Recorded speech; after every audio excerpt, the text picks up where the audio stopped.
So I've been into martial arts a good part of my adult life, and I've loved the Karate Kid series, and I've been really into Cobra Kai. And the martial arts are actually pretty good. I don't want to get into that though.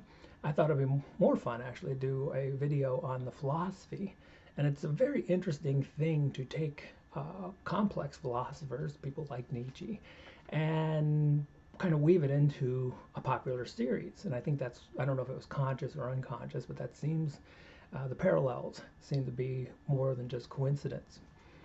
And so if you go back to the 80s, so the original Karate Kid series, it just seems so clear who was the good guy, who was the bad guy. There's no shades of gray. Daniel was obviously the hero, the good guy, and Johnny was the evil that had to be overcome in the end. And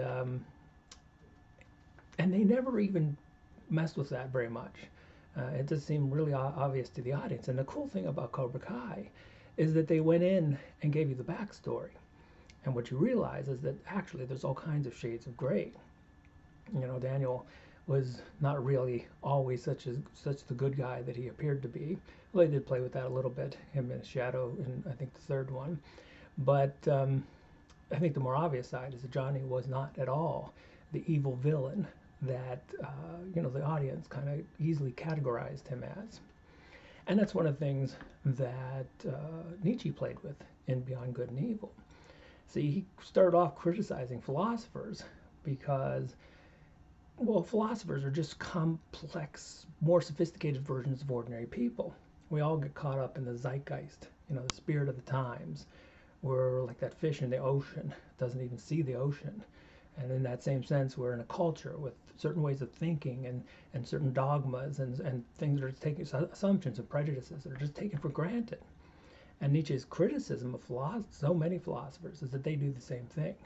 They come up with these, kind of, I talk about this a lot in my videos about how the left side of the brain can make up stories.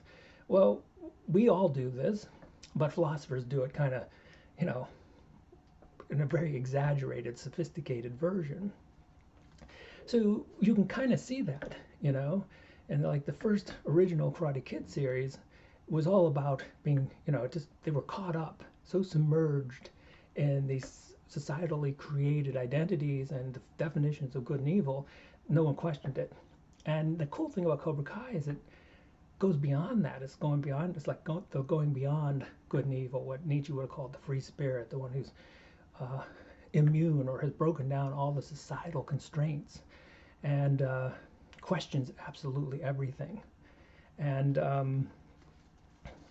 so that alone is a very interesting thing that we particularly with the character John Kreese. So John Kreese, who was such an obvious bad guy in the first three, and then I think if we could have Nietzsche, well, what a strange thing to have Nietzsche watching the Cobra Kai series, but I think the one Nietzsche would identify the most with in terms of characters would be John Kreese.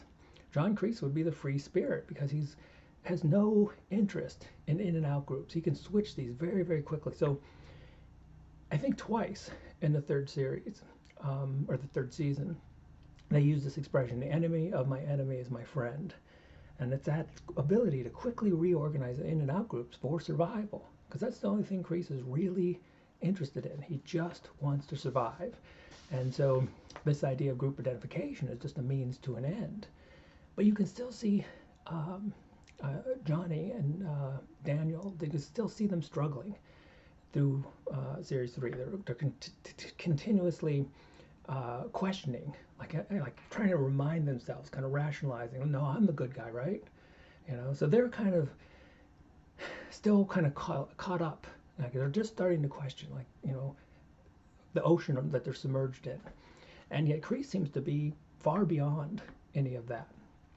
So here's just a quote from Beyond Good and Evil. The strength of a person's spirit would then be measured by how much truth he could tolerate, or more precisely, to what extent he needs to have it diluted, disguised, sweetened, muted, or falsified.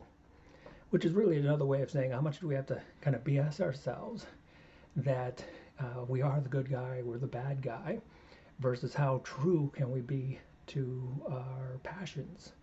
And that would be what Nietzsche would call the free spirit. So, in a weird, I think a very ironic twist, Kreese is kind of coming out to be, um, in many ways, the beyond good and evil that Nietzsche was talking about.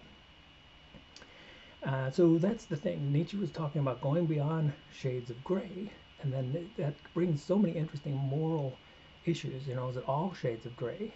So all these categories that are constructed from the mind, which is a reflection of the society in which we live, is that all there is? All shades of gray? It was put real nicely in that there's a '70s song, there ain't no good guy, there ain't no bad guy. There's just you and I, and we just disagree. And that kind of shades of gray philosophy, a lot of people go through that when they start destructing or deconstructing the categories of mind and ego. But then the mind will object and say, well, I don't know. I mean, doesn't history have some really obvious bad guys and good guys? I mean, couldn't we put like Mao Zedong, Hitler? Aren't they the obvious bad guys? And John Lennon, Martin Luther King, aren't they the obvious good guys? I mean, isn't there some kind of lifeline to kind of an objective moral compass somewhere? And so, I mean, I'm putting that out to you. Is there some type of good and evil, or was Nietzsche onto something? Like when we go beyond it, there's literally all just shades of gray. And how does that kind of come into play with Cobra Kai? I think they played it pretty well, but be interested in your comments.